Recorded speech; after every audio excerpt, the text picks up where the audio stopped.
বৈধ ব্যাংকিং চ্যানেলের রেমিটেন্স পাঠিয়েও কর সংক্রান্ত জটিলতায় পড়ার অভিযোগ তুলেছেন এক প্রবাসী বাংলাদেশি। তিনি দাবি করেন, নিয়ম মেনে দেশে অর্থ পাঠানোর পরও এখন তাকে প্রায় 1 কোটি টাকার আয়কর নোটিশের মুখোমুখি হতে হয়েছে। বিষয়টি নিয়ে সামাজিক যোগাযোগ মাধ্যমে দেয়া তার পোস্ট ঘিরে শুরু হয়েছে আলোচনা।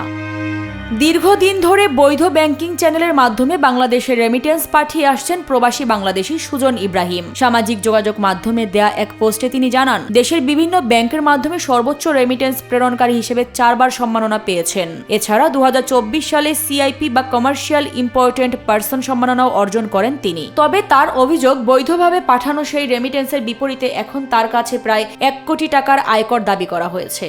এতে তিনি মানসিকভাবে বিপর্যস্ত ও হয়রানির শিকার বলেও দাবি করেছেন। পোস্টে সুজন ইব্রাহিম বলেন, প্রবাসীরা পরিবার পরিজন ছেড়ে কঠোর পরিশ্রম করে দেশের অর্থনীতিতে বৈদেশিক মুদ্রার যোগান দেন, কিন্তু সমস্যায় পড়লে তাদের পাশে কাউকে পাওয়া যায় না। তিনি শুধু সম্মাননা নয়, বাস্তব সংকটে প্রবাসীদের কার্যকর সহায়তা নিশ্চিত করার আহ্বান জানান।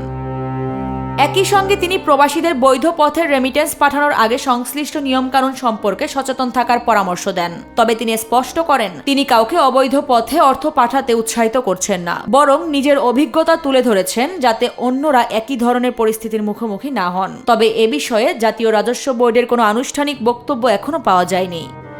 আরিফা পুষ্প, নিরপেক্ষ। নিরপেক্ষ, সত্য প্রকাশে আপোষহীন।